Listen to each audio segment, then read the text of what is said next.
Good afternoon, everyone, and welcome to Grey Matter Talk Tech, a podcast for IT pros and developers looking for the latest tech insights, tips, and innovation. I'm your host for today's episode, Scott Harrison, Cybersecurity Solutions Specialist at Grey Matter, and I'm excited this afternoon to welcome Almaruf, our M365 specialist, to discuss M3 security. Good afternoon, Ola.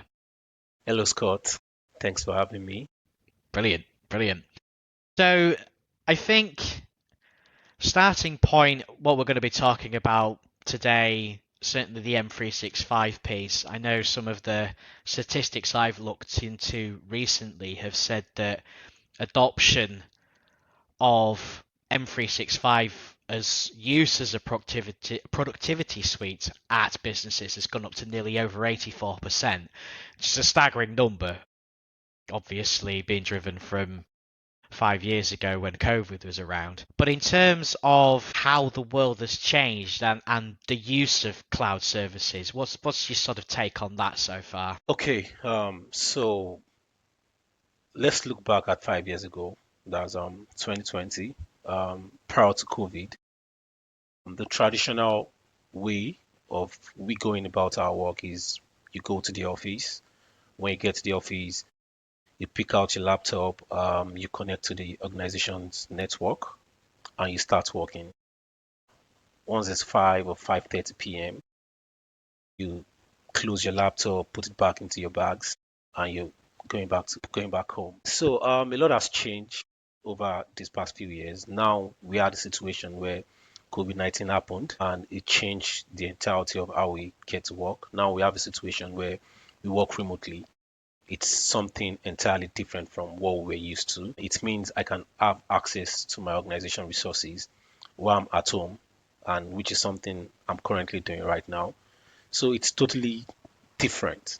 It's a real big change. And would you say, along with, as you say, users' laptops and how they access work differently, it also meant a lot more people accessing on mobile devices as well? Is that something that you think has, how the businesses now have to, treat the approach to their own staff accessing resources with mobile devices? Yeah. So now, as part of what has happened since COVID-19 happened, it has to be around mobile device usage and BYOD. So now we don't just have access to the organization resources with the organization's computer alone. Now we have BYOD. BYOD means bring your own device. And now this is a situation where end users have access to the organization resources with their personal devices. So it means end users are no longer just tied to a desk. They are having access to sensitive company data through laptops, tablets, and phones, and now even IoT devices because I have an iWatch, which is connected to my iPhone. It means when I get an email, it pops up on my iWatch, which is an IoT device. It means a whole lot has changed, and we are having issues battling with unmanaged devices. And some of even these devices are not even compliant.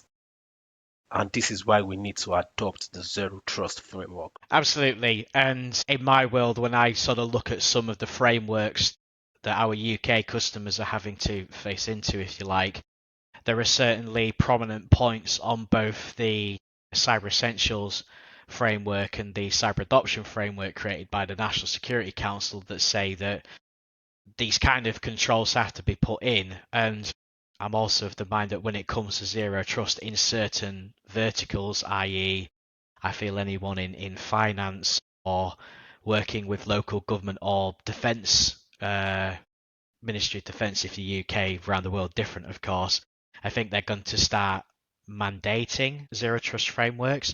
I mean, from a principle point of view, when we look at a zero trust framework, what are the foundations of that? What does that look like? The foundation of zero trust is basically never trust, always verify. So let me try to like paint a scenario here. In the old world, it's basically like we build a massive wall, something like a firewall, and we are all inside our firewall. It technically means our devices are inside the firewall, and we live on the assumption that every device that has successfully authenticated or successfully connected to our network is secure. That was like the principle back then. But now we are living in a new world where our signals, our data, our devices are literally everywhere because now we have the hybrid approach to work. We have remote work. We are working remotely. It means we are no longer within our office perimeter. So the core principle to go by is never trust, always verify, which technically means there is no single trusted network. Every single request for access, regardless is an employee inside our organization, inside the office, or you're outside the office, or regardless of the fact that you're using a corporate devices, we treat it as not trust.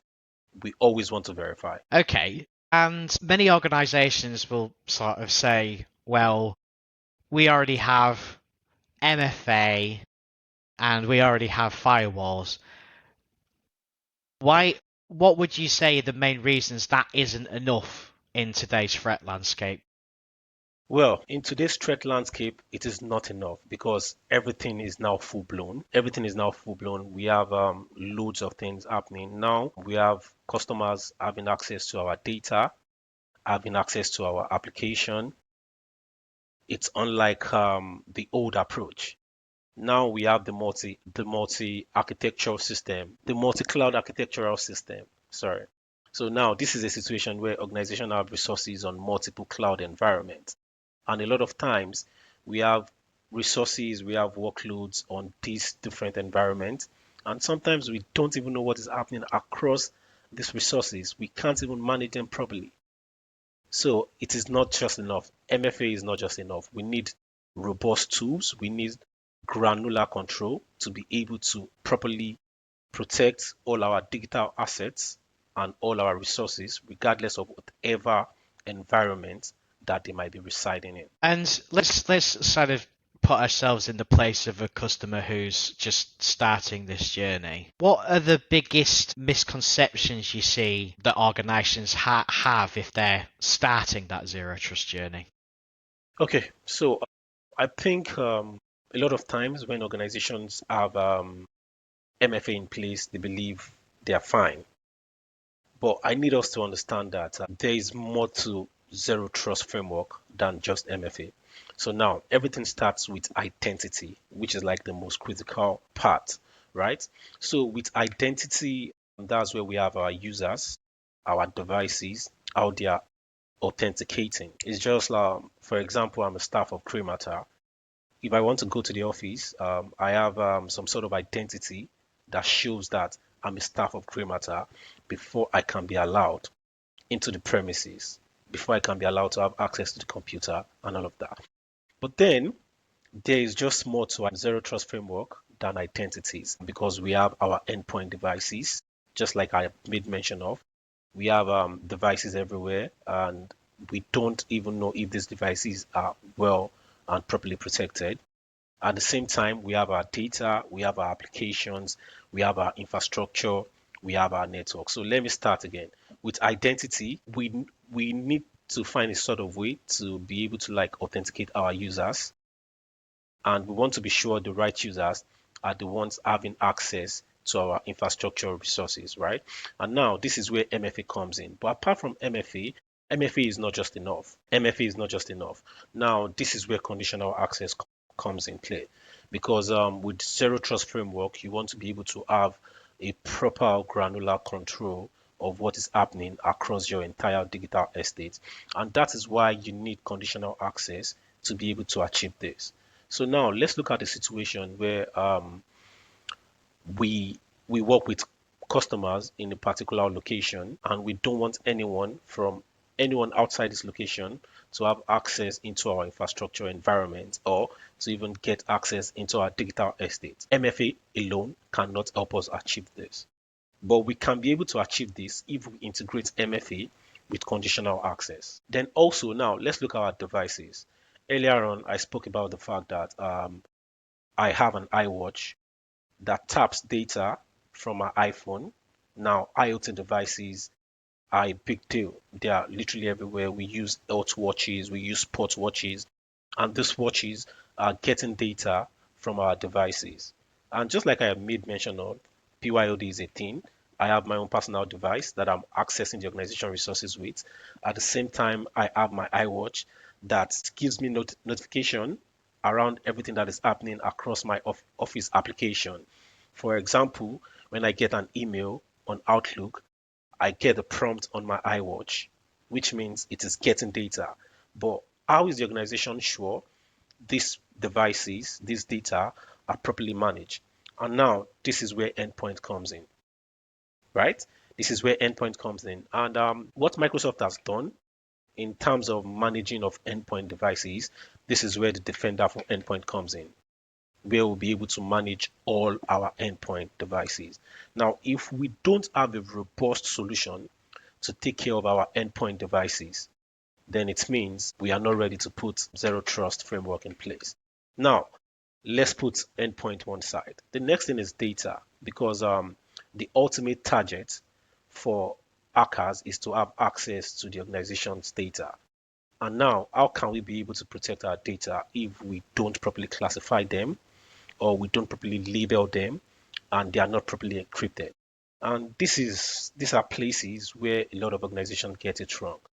From identities we want to make sure our all the devices that are having access, that are getting into our infrastructure environment, are well protected. Then these devices are having access to data, and that's where data comes in, right?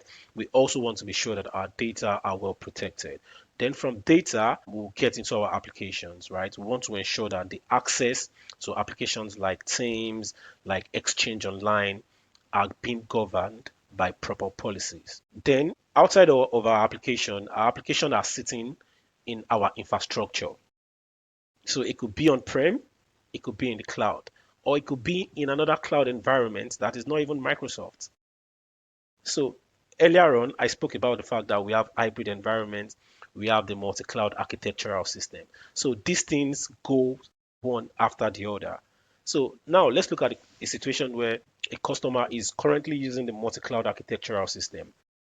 Their application is currently sitting on, let's say, AWS, and they are also using Azure. They have resources on Azure, and they are not sure of what is happening across the resources around AWS. It means your zero trust framework is still not solid enough, because it could be just one minor thing that goes wrong around AWS and your complete digital estate could be exposed.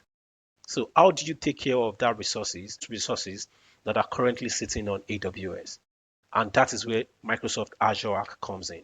So with Microsoft Azure Arc, you can bring every workload, regardless of whatever environment they might be sitting on. You can bring them into Azure and properly manage them. And all the policies you put in place will go in and help you have a solid zero trust framework in place. Now, after our infrastructure, we want to be sure that our network is well protected. So technically what it means is we want to be able to segment our network by using micro-segmentation where possible. So if you look at what I've been able to explain now, I've been able to go from identity to endpoint to data to application to infrastructure and to network, because they all go in line.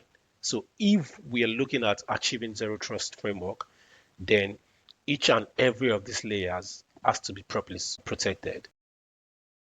So And okay, yeah, go on. what I'm getting from all this, Ola, is that even if they are legacy, if they're on-prem, or even if they're on, um, excuse me, um, even if they're in a different cloud environment, then Yeah, this setup is entirely feasible. So regardless of where they are, if they're on a Microsoft suite of products, then they can achieve the zero trust model. Would yes, that be the right assumption? yes. So that is the right assumption. They can be able to achieve zero trust model. And now, apart from the fact that you're able to achieve zero trust model, Microsoft has also look at it like, okay, we understand the fact that SecOp analysts, SOC teams have a lot to deal with from different noises, from different solutions that are not properly integrated. And it's something Microsoft has been able to do with the Microsoft XDR, which means you have all the solution properly integrated in one place, which means I don't have to go from one portal to the other. It means everything that I need to do, from protection of my identity to my endpoint, to my data, to my application, to my infrastructure, to my network, everything is in one place, all integrated. I can get to see alerts and I can get to like respond to alerts all in one place. Brilliant.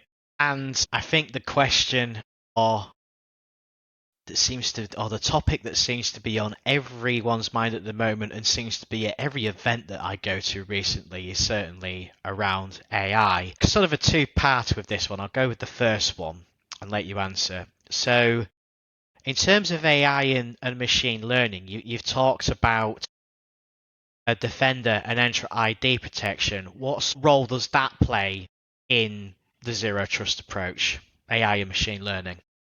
Okay, so the good thing is with this set of solutions, let me make example the Microsoft Defender suite where you have the Defender for Office 365, Defender for Identity, Defender for Cloud Apps, and Defender for Endpoint.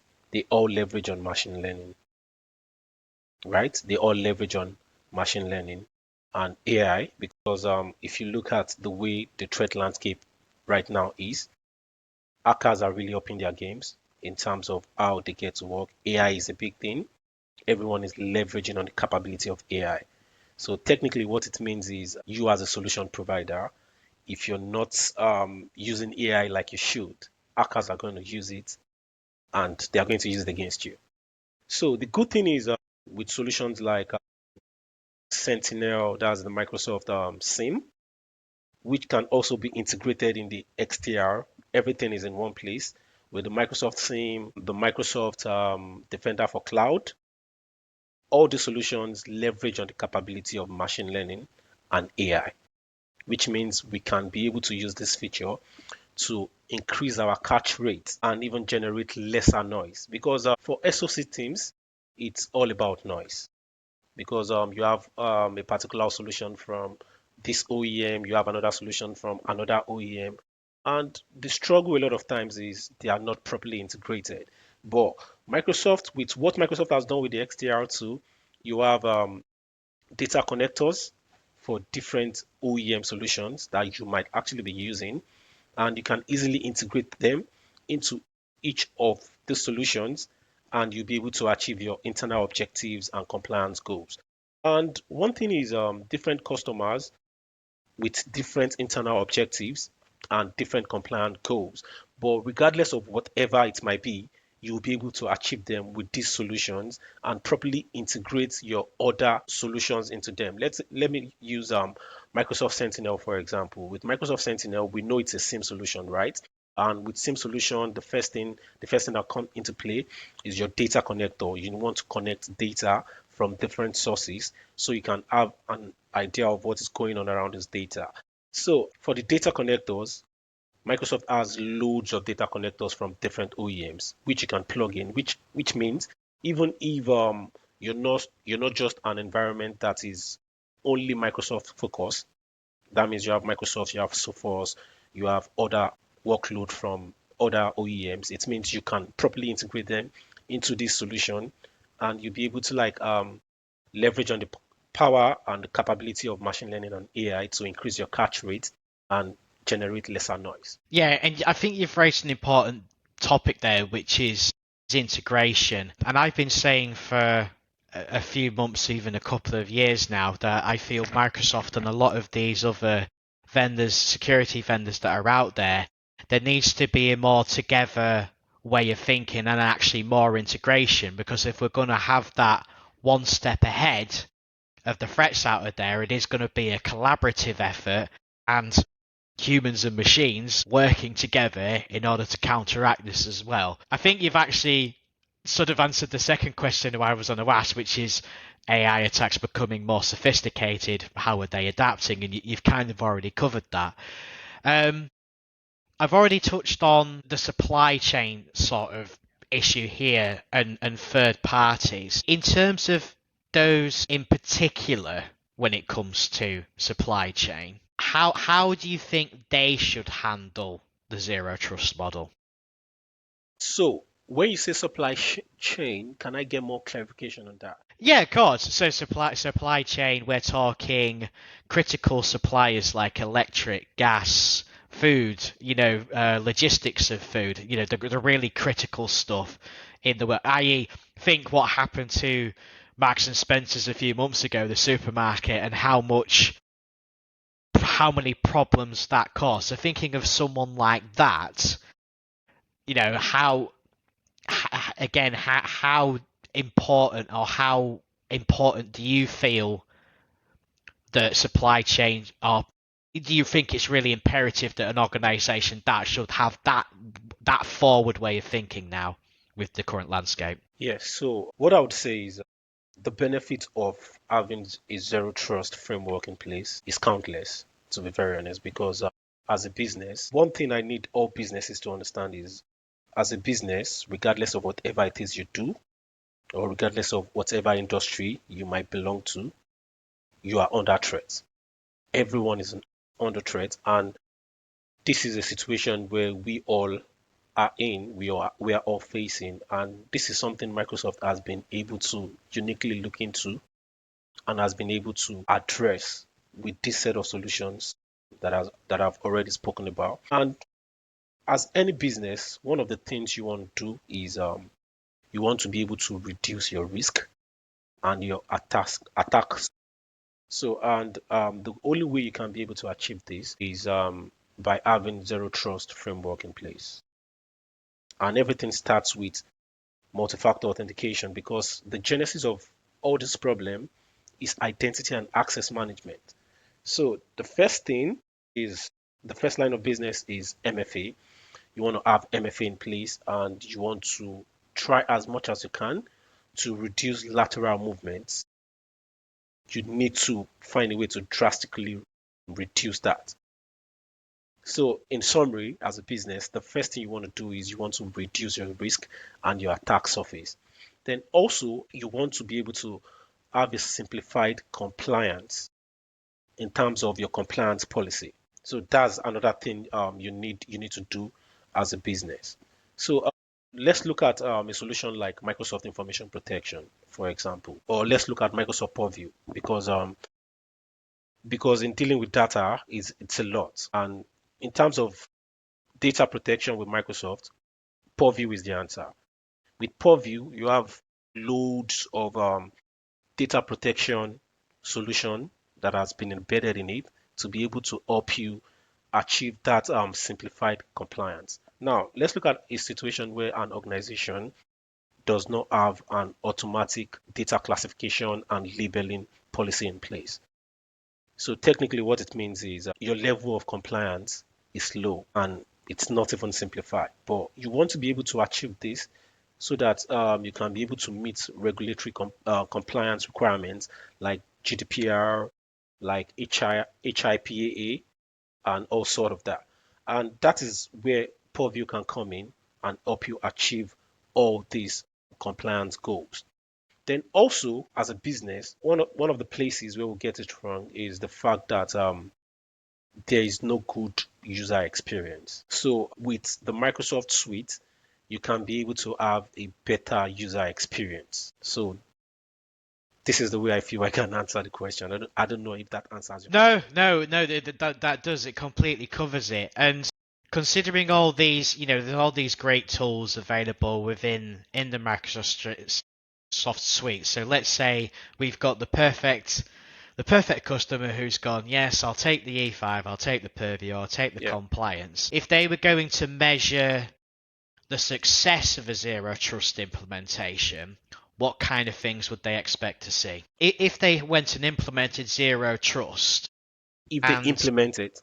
yeah, if they implement it, what Yeah. kind of success, what kind of metrics, what kind of measurements would they expect to see? What would be the successes, or what would you expect to happen if, once a customer has deployed a zero trust platform? Let's say they weren't there before and they were seeing lots of issues. What kind of things and what stuff would they be able to track as well once they deployed zero trust and Yeah. purview So and everything?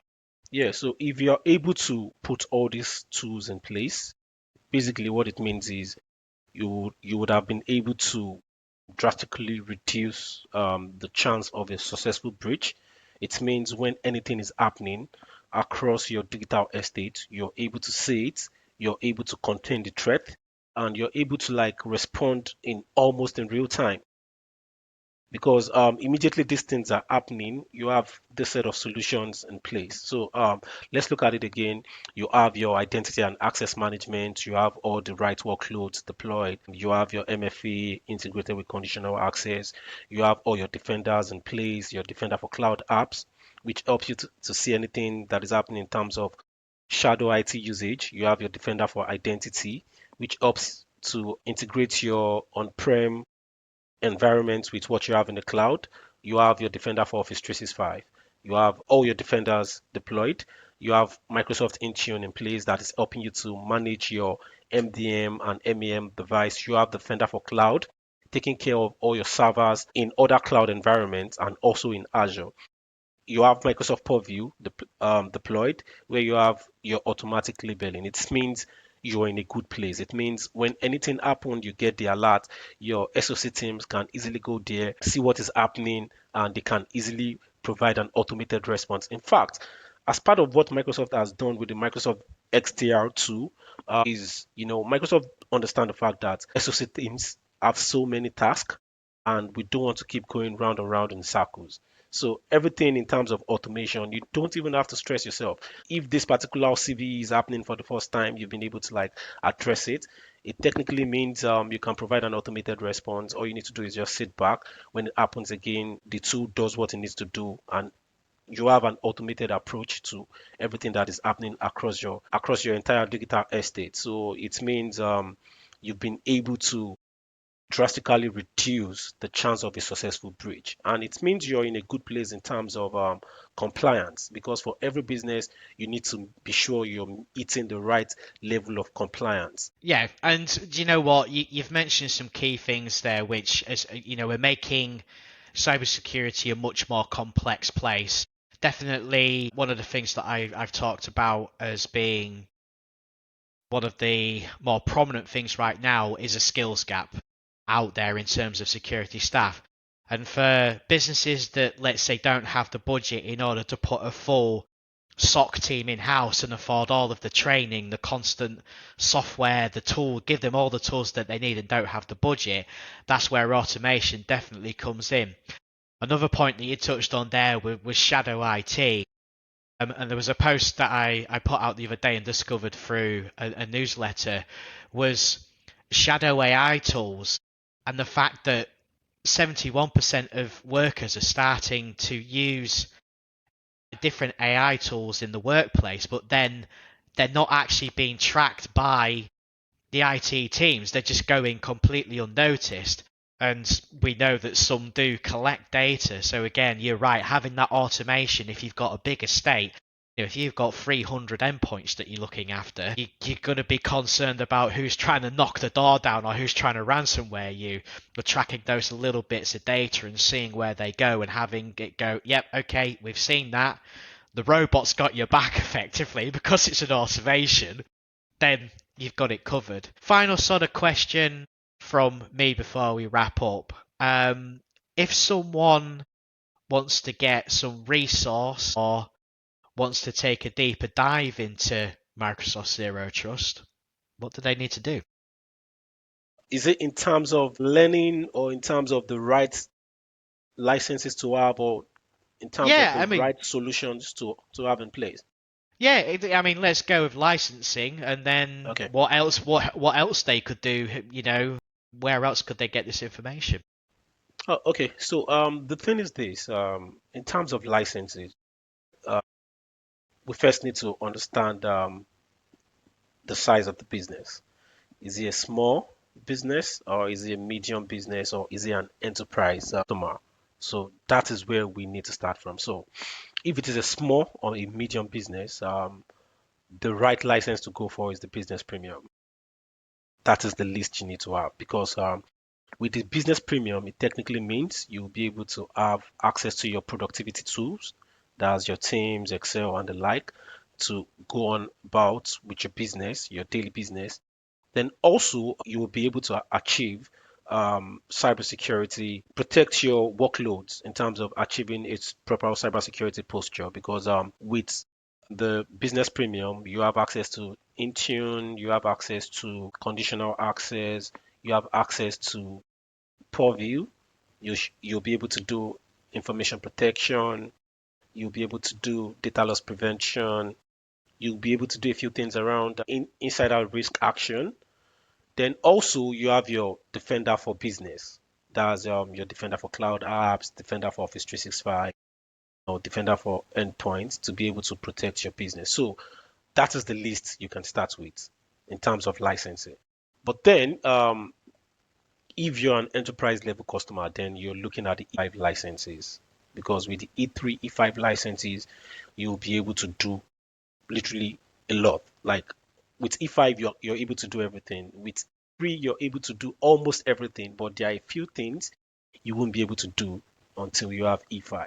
So also, in terms of learning, the good thing is Microsoft Learn is there. You can always pop into Microsoft Learn to have an understanding about some of these workloads, what they do, and how you can get started in terms of deployment. Also, we have a service team in-house that can help with deployment in terms of putting the right configuration in place, putting the right policy in place, because it's not just about reading how to set up, but there are some other factors to put in place to be able to achieve zero trust.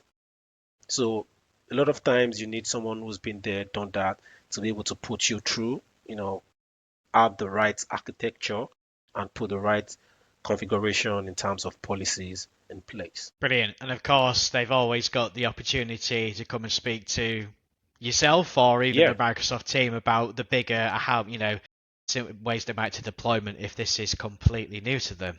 yeah, Brilliant. yeah. Well, I think that about wraps up the session. A really big thanks to you, Ola. We've covered quite a lot of ground in this half hour. Of course, thanks to listeners out there. And if you've got any questions, you can email greymatter.com to book a meeting with one or both of us on these topics. Coming up in this series of Grey Matter Talks Tech, we've got a lot more security focused episodes coming out. So subscribe to make sure you don't miss out on that. And until next time, goodbye.